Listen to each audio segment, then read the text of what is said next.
All right, good afternoon. As Michelle stated, my name is Nate McCoy. I'm one of the flight paramedics for Med Center Air based out of Concord Base. There I have many hats that I wear in addition to just riding on the helicopter or on our ground truck. I also function in the charge capacity in our comm center. Head up our QA committee, so anything related to quality assurance or quality analysis or any of that sort of stuff goes through myself and Dr. Swanson. And then I also do outreach duties, coming out and doing base education, LZ trainings, and doing patient follow-ups for patients that you guys utilize us for flight. So you will probably hear from either myself or Robbie once, depending upon what the scenario is in which aircraft responds to the scene. As far as what we're going to talk about today, we're going to talk about capnography. This is a bread and butter skill for paramedics these days, and even all the way down to our EMT level. But we're going to review some things and talk about some things that we probably haven't thought about in quite some time with capnography and some different utilizations of the skill. So first off, we'll talk about what is end-tidal CO2, what does it mean, what does it represent, why is it useful to us, what methods we have available to us to measure it. In addition to that, we'll do some anatomy review, talk about the differences between ventilation and respiration, as well as normal versus abnormal values and waveform identification.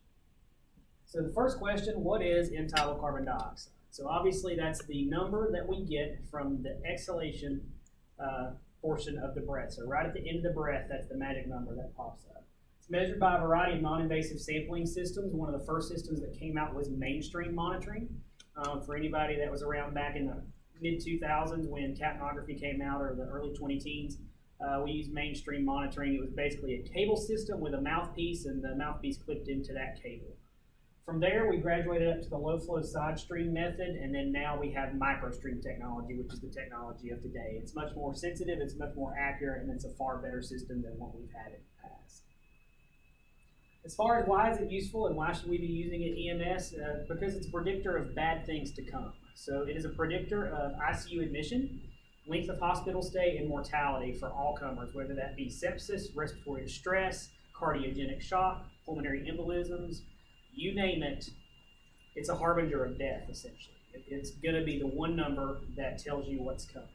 A good study that came out just this year came out from the West Coast. Basically, there was a hospital system on the West Coast who decided to implement a triage process looking at using a control arm, which those patients had a complete baseline set of vital signs taken: blood pressure, heart rate, respiratory rate, pulse ox, just like you and I would do on a truck. The second group was the study group. They were the capnography group. They had end-tidal CO2 only. That was the only vital sign parameter recorded in triage. What they found at the end of this entire little study that they did was that capnography patients were actually the sickest patients in the ED. They were able to use capnography to determine not only the patient's going to require ICU admission, how long they were going to be there, and what their prognosis was actually going to be towards the end of their hospital stay with capnography alone.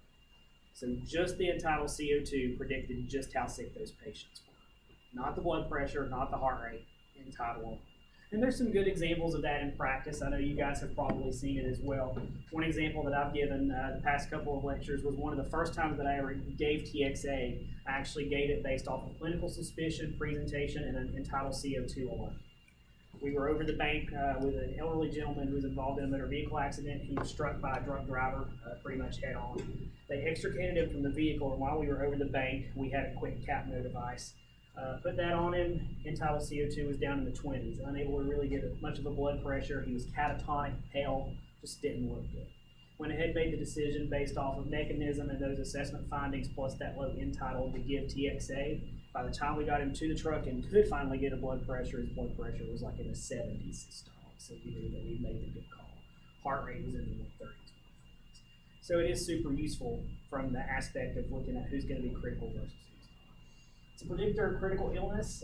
Also helps determine perfusion status. So we talk about using it in cardiac arrest, but we should also focus on using it for our pulmonary embolism patients and any patient that's in any sort of shock state.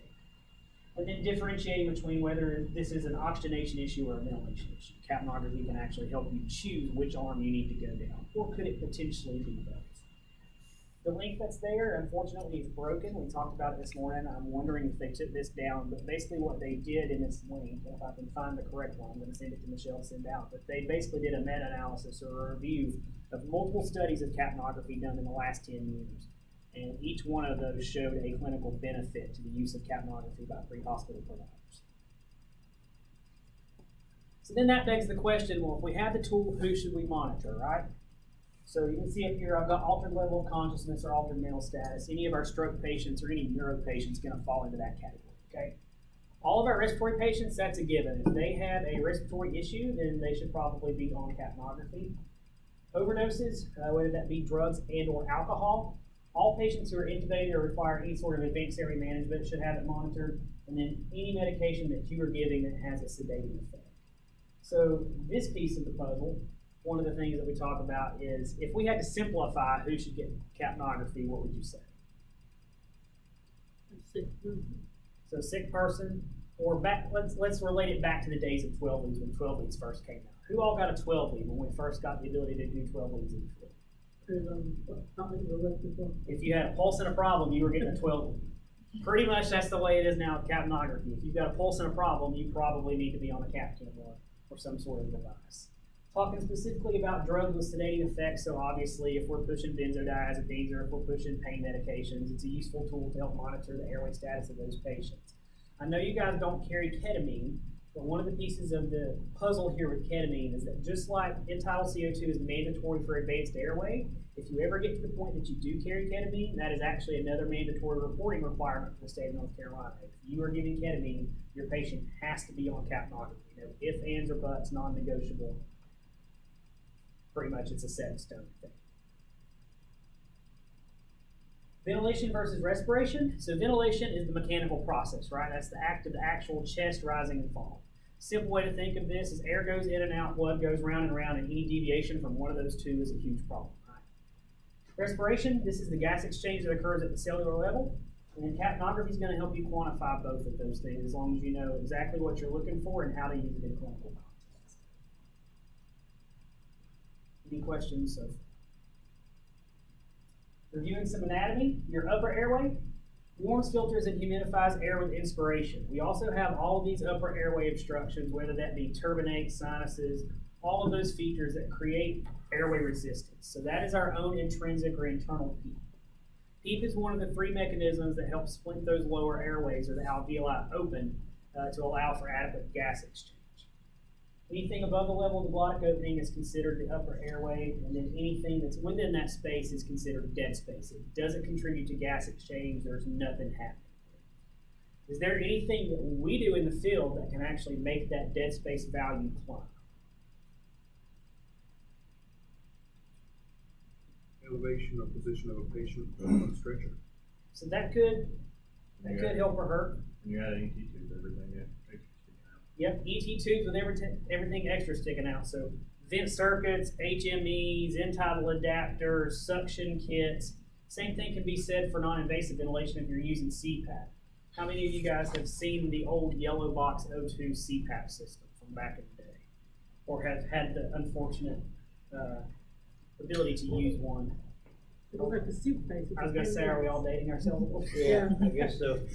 So the yellow box system, one of the things that was annoying about that was by the time you got the mask on, your nebulizer in place, your CO2 adapters, and all those things, the patient essentially looked like Pinocchio with a huge nose, right? Way out here. You had no oxygen there. Yeah, and there was no oxygen left because it would literally bleed a tank in 10 minutes. An H tank, no less. Yeah, your huge tank, not even your D cylinder. That was actually one of the reasons why on our trucks at home, we finally came back. We were like, okay, y'all either got to get your head out of your butt and let's get these little plastic disposable pieces, or you're going to have to mount 2 H tanks in the truck. We just don't have one. So we went with the 2 H tank option because they wanted to change.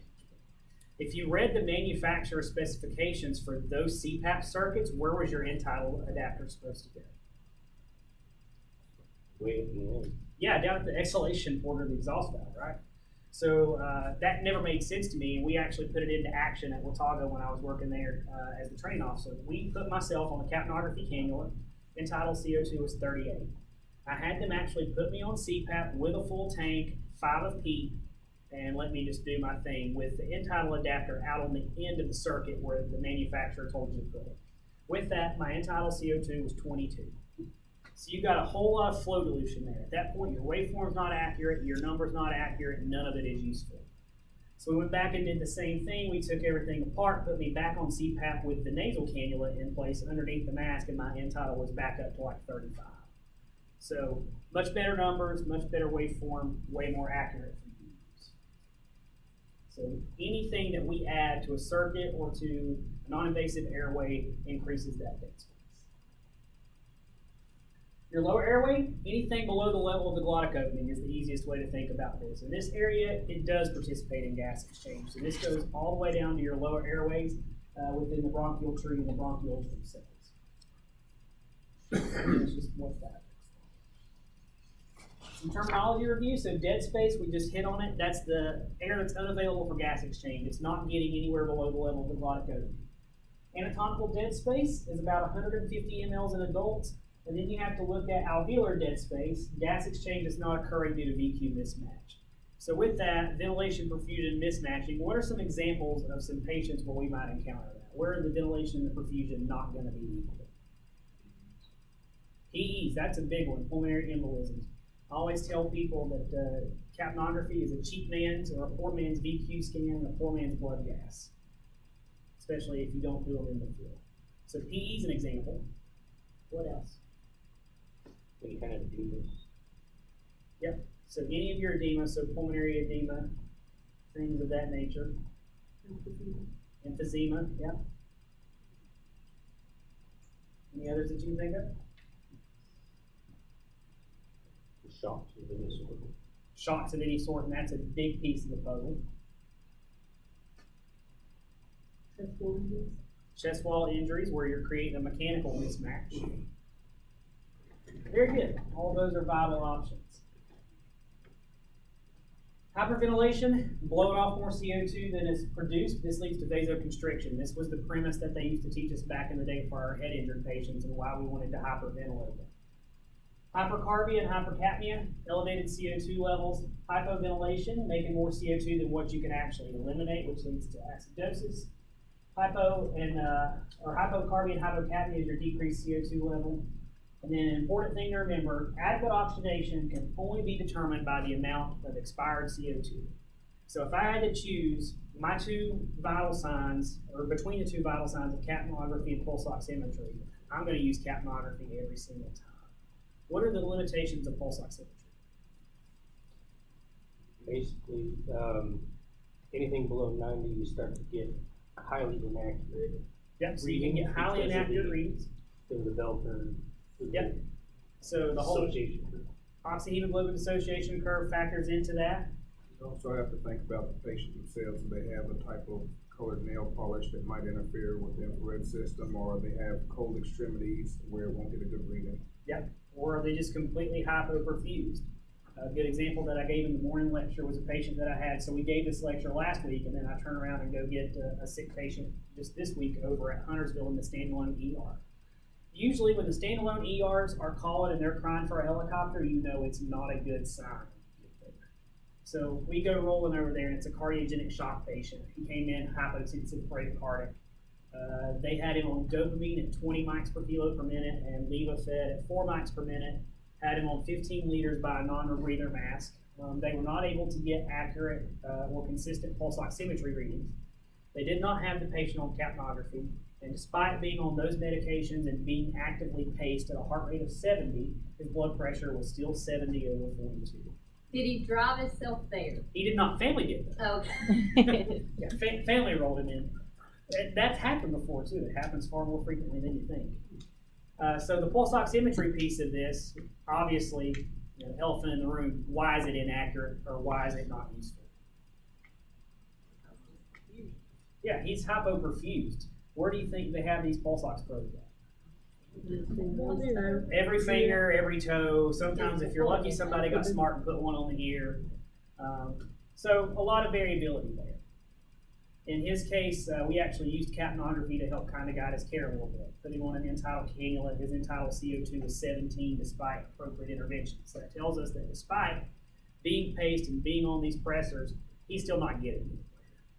Ultimately, what we ended up doing after a conversation with the physician, which took a little bit of real pushing and encouragement, he elected to go my route. We swapped the patient from dopamine to dobutamine. So we put the patient's levofed dose up to 20 mics per minute. started dobutamine at 5 mics per kilo per minute, and within about 5 to 10 minutes, my end tidal had gone from 17 to 37. The blood pressure was 122/59, and he was even much more, or much easier to keep capture with the patient. We weren't losing it like we had previously.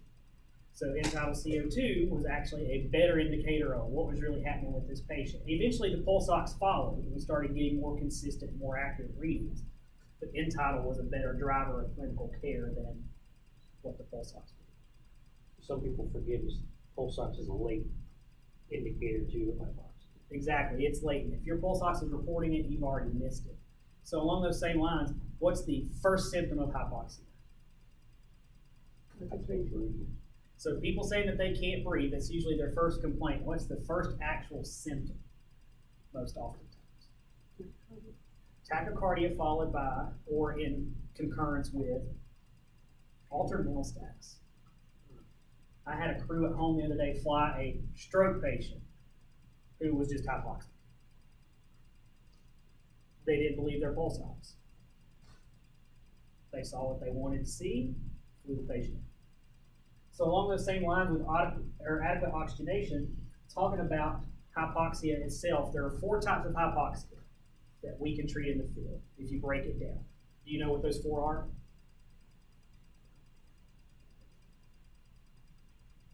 So there's hypoxic hypoxia. That's our first one, right? So as the name would imply, what is the primary issue there? Lack of oxygen. So where are we going to find lack of oxygen as far as environments in our line of work? Confined spaces. Yep, so confined spaces. That's going to be predominantly where we see it, whether it's industrial, farming, those sorts of things. Where are some other areas that we would find hypoxia or hypoxic hypoxia? Where's the oxygen content? When you're in the home when there's 25,000 feet of O2 tubing going at 2 liters per minute. Yeah, they obviously didn't understand Purcell's law, and they were tacking that oxygen tubing from the bedroom to the living room and being honest. I've had that happen numerous times as well. Higher elevations, yeah, altitude's a big one. So it doesn't really affect us much around here, but on the air side of things, when we're doing fixed wing transports for us, it makes a huge difference in what we do. We may have to actually sit down and calculate oxygen requirements and figure out where we need to change their FiO2 to actually meet their need. Luckily around here, as far as the helicopter concerns, we're not flying in the Colorado Rockies, so it's not as huge of an issue on the helicopter itself. So we talked about hypoxic hypoxia. Your other ones, you have hypemic hypoxia. So that's where we'll go next. So when you're talking hypemic hypoxia, what's the underlying issue there?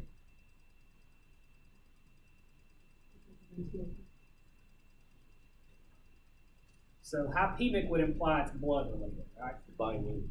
Yep, so it's the issue of oxygen actually binding the hemoglobin. So it's lack of circulating red blood cells essentially for this case. So in that case, what are some patient populations where we might encounter hypemic hypoxia? So cancer patients is a big one. Carbon monoxide can be both hypemic and histotoxic. It's primarily histotoxic, which we're going to talk about here in just a minute.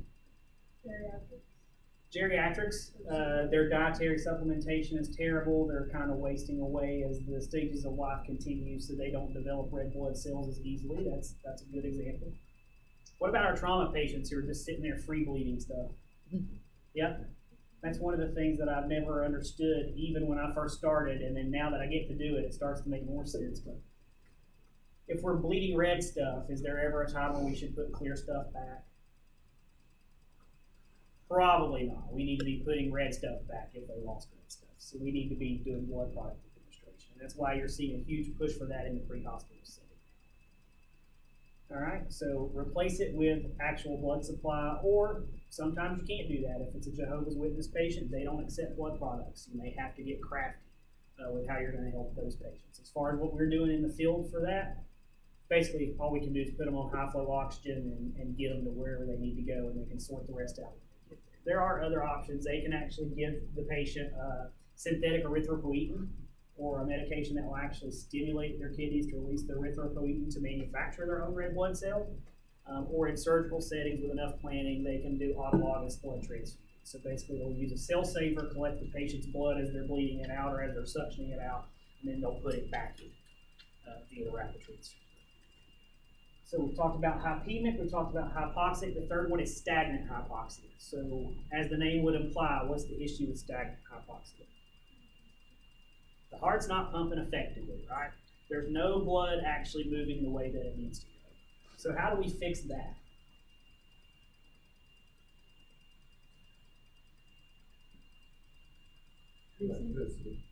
Yep, so if it's an electromechanical issue, we pace, or cardiovert if it's the opposite end of the spectrum. What else? What about vasopressors? Epi, norepi, God forbid dopamine. We had the discussion this morning on why I dislike dopamine so much. So using your vasopressors to your advantage to help actually force that blood flow forward. One of the things that was the issue with the patient we were pacing at Huntersville this week was the dopamine was at 20 mics per kilo per minute, and we had levophed. So at those high doses of dopamine, we're only triggering alpha receptor sites. So if we're triggering alpha receptor sites, are we vasoconstricting or vasodilating? I know I'm making you dig deep back in the anatomy and pathophysics. So if we're doing alpha, we're constricting, but we're causing vasoconstriction. So with that, basically, we are hitting those alpha receptor sites so hard that everything is so clamped down that the left ventricle couldn't forcefully eject a beat if it wanted to.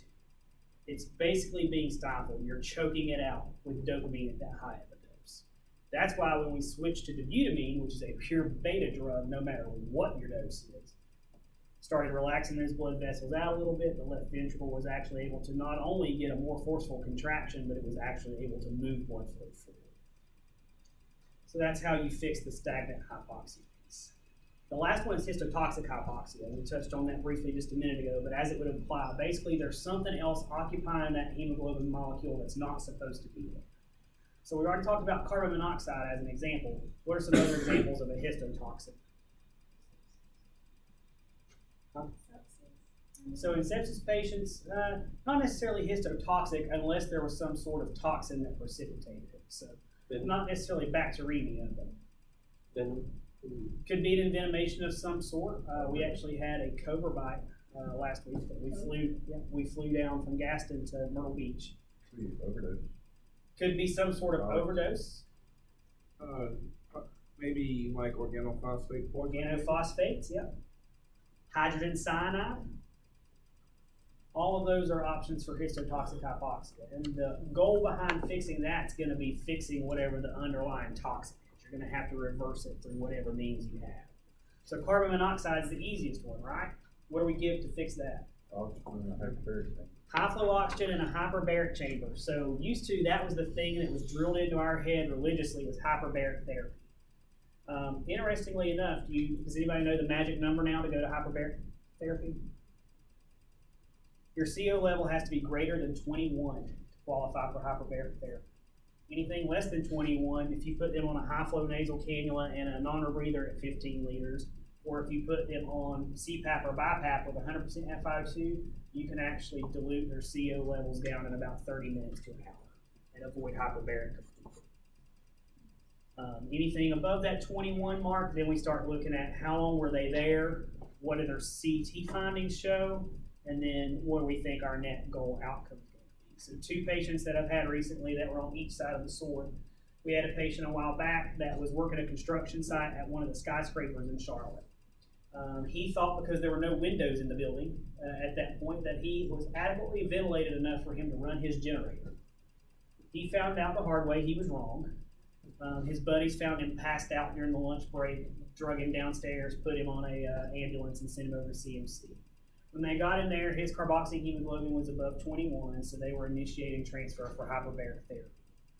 The issue with this was that it took them so long to get the hyperbaric chamber lined up, get a bed lined up, all those sorts of things, that by the time we get there, the argument I made was, have you guys rechecked his carboxyhemoglobin? Well, no, why would we do that? He's been on BiPAP at 100% for like the last 6 hours. He's probably flow diluted and he's good to go. You can discharge him. No, he needs to go to hyperbarics. So, of course, me being me, fresh out of EMS and doing out of counties out of Boone all day and all night, I cussed a lot on my way to Duke. And I told my partner, I was like, if we get there and they do a stat point of care carboxy and it's 1, I'm going to have a stroke. So we get to Duke, we roll in. Of course, they immediately ordered a stat point of care carboxyhemoglobin level, and what do you think it was? It was 1. And I had a fit. So they were like, we're going to take him to the chamber just for educational benefit for the residents, and we'll go from there. You'll be in there maybe 5 minutes. So it really wasn't necessary. Opposite end of the spectrum, I had one come across the other day when I was in charge. This gentleman was 6 hours out from his exposure. His carboxyhemoglobin was level was greater than 21, but he already had cerebral edema on his CT. So at that point, is there any fixing that? No. Once the cerebral edema has set in, that you're pretty much done. There's not going to be any fixing. So that's the carbon monoxide piece. What about hydrogen cyanide? Can we fix that in the field? Not unless we have those wonderful little expensive $1,000 cyanidate kits. Other than that, got to get them to the ER and let them either give hydroxy or cyanocobalamin via IM or sodium thiosulfate. Ethanol is another one that can cause histotoxic hypoxia, so if you are just chronically drunk, that can be an issue. And how are we going to fix that? We're not, right? It's going to take a long time in a detox center for those folks. All right? About nitrogen. Nitrogen is another one, and you do have to be mindful of those things right now too. Not only the nitrogen, but what are people doing now as a means of getting high and attempting suicide? What are they doing? Yeah, that sometimes is a better question.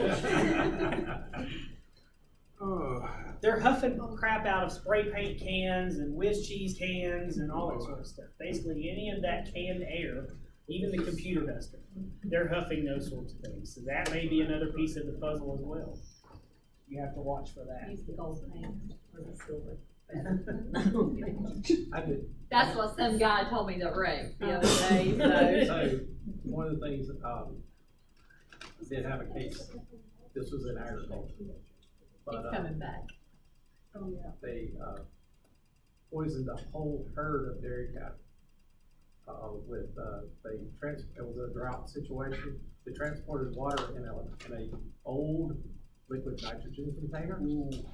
So they filled it with water, and then they went out and set troughs because the cattle were already thirsty because they had run out of water because they were on a creek, and the creek dried up. So they didn't notice for about 3 days that the cows didn't have water. So they put troughs in the field, hauled water to them in this old liquid nitrogen tanker, did a dump. They got a huge gullet full because they were all thirsty as hell. And then about 2 hours later, cows started falling out. And so the nitrogen, there was enough nitrogen left in that tank, even diluted in that water. It bound with the red blood cells, so the red blood cell couldn't carry oxygen anymore, and then the cows basically just died of asphyxia, but it was because they couldn't carry oxygen. Yep. People can have it too, because if they get, like they're using liquid fertilizers on their yard, Yep. got a well, there are situations where nitrogen can get in wells, and it does happen. Good example. Sorry. No, you're good. Any questions on the different types of hypoxia?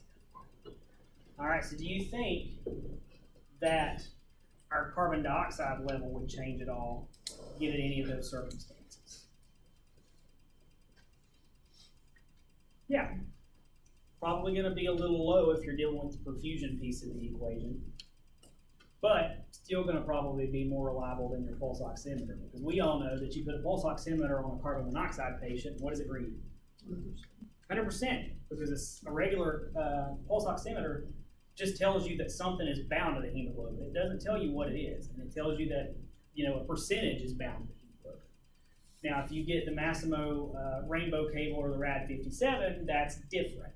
They actually use different shades of infrared light to go through there and actually detect what is truly bound to that hemoglobin. And they will actually tell you the difference between carbon monoxide, true pulse oximetry. They can even look at methemoglobin, those sorts of things. So there are devices out there to help you differentiate all that.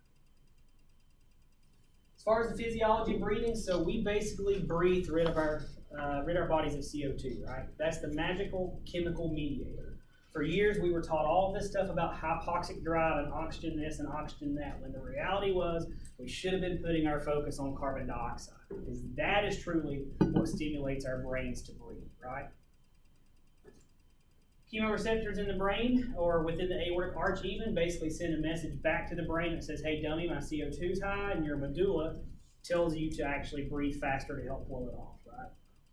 Our net return, oxygenation is what we get. Mechanics of breathing, the medulla sends that ventilator a message. Your chest wall basically contracts, your diaphragm contracts moving downward, intercostal muscles move upward, your chest rises, negative pressure, inspiration. And then we have to start thinking at that point about the mechanics of breathing, not only the physiology, but the mechanics, and what can alter our ability to effectively breathe. So looking at chest wall excursion specifically, what are some of the biomechanics that can fail us, or what are some things that we encounter in our line of work that alters the mechanics of breathing? Flail chest, that's a big one. Trauma patients, broke ribs, flail chest. Number one cause of trauma death after they survive the initial injury is sepsis, and 9 times out of 10, it's probably pneumonia. And a lot of that comes in those patients who have rib fractures. So a piece that we didn't touch on this morning, but we'll touch on now. Contrary to popular belief, what's actually the best way to fix a flail chest? No, it's not needle decompression anymore. Are they weighing towards something else now? Not needle decompression. So back in the day, we used to talk about sandbags and saline bags and bulky dressings. But now one of the things that's being deployed in the STICU a lot, PEEP. Sometimes putting those